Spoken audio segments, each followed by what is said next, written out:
Assalamualaikum warahmatullahi wabarakatuh. Ulang lagi ya, siap. Ya. Assalamualaikum warahmatullahi wabarakatuh.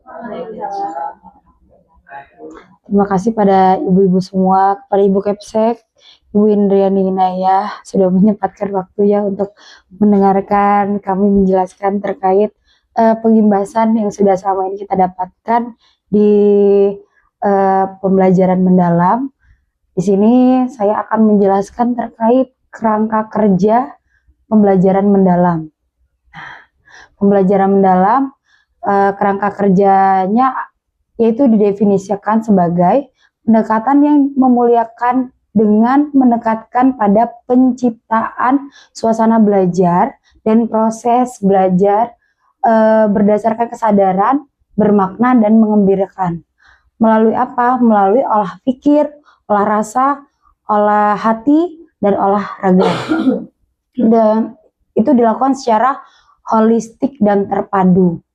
Sehingga ada yang namanya kerangka pembelajaran. Nah, di sini kerangka pembelajaran itu terdiri dari 4 komponen. Yang pertama yaitu dimensi profil kelulusan. Nah, di sini kalau dimensi profil kelulusannya, yang kedua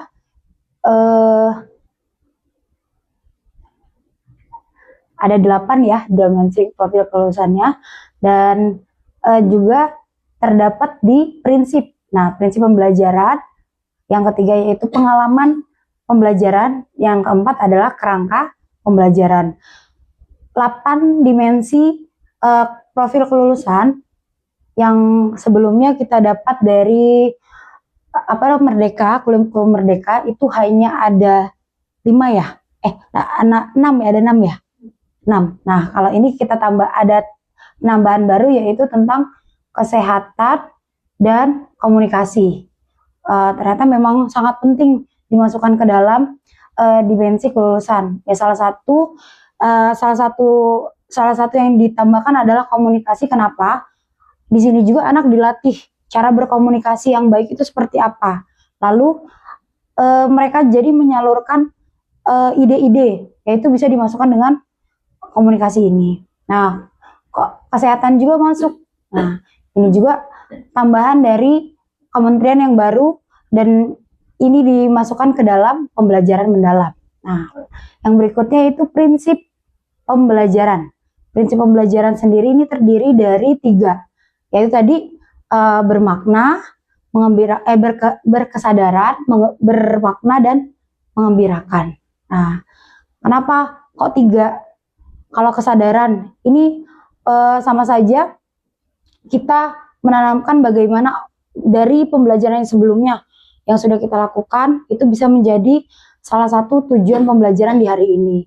Lalu bermakna dalam artian anak bisa mengikuti pembelajaran sesuai dengan tujuan kita, apa yang nantinya anak bisa terapkan. Lalu anak juga bisa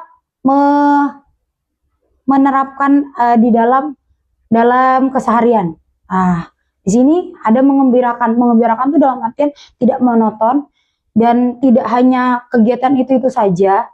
Jadi membuat anak nantinya ada yang tidak membuat kelas itu menjadi hening seperti itu. Lanjut, pengalaman belajar. Pengalaman belajar sendiri ini ada 3 juga. Yang pertama yaitu memahami, mengaplikasikan, sama merefleksi. Nah, bedanya apa? Kalau memahami itu bisa masuk di kegiatan awal, yang kedua itu kegiatan inti, dan yang refleksi masuk kegiatan penutup. Nah, untuk yang keempat yaitu kerangka pembelajaran. Kerangka pembelajaran ini bagian yang paling penting. Kenapa? Karena di sini ada pemanfaatan digital, ada kemitraan pembelajaran, praktik pedagogis, dan yang terakhir ada lingkungan belajar. Nah, maksudnya bagaimana caranya untuk memasukkannya di sini? Misalkan kita pembelajaran menggunakan pemanfaatan digital televisi. Nanti di dalam RPP-nya atau rancangan pembelajarannya dimasukkan pembelajaran menggunakan alat bantu televisi untuk menayangkan video, lalu link video itu harus wajib dan dimasukkan dalam tadi tabel pemanfaatan digital. Untuk yang kemitraan pembelajaran ini bersifat tidak harus ya. Ini bisa dimasukkan antara kolaborasi dengan orang tua atau puskesmas, bidang kesehatan, atau kita mengajak para pengurus komplek, itu boleh dimasukkan kemitraan. Tapi sifatnya ini tidak wajib ada alhamdulillah, tapi nggak juga nggak apa-apa seperti itu. Untuk praktis pedagogis itu nanti pembelajaran yang akan kita terapkan itu menggunakan metode apa, metode pembelajaran apa, terus menggunakan penerapan yang seperti apa dan bagaimana, itu nanti diterangkan seperti di dalam praktek pedagogis.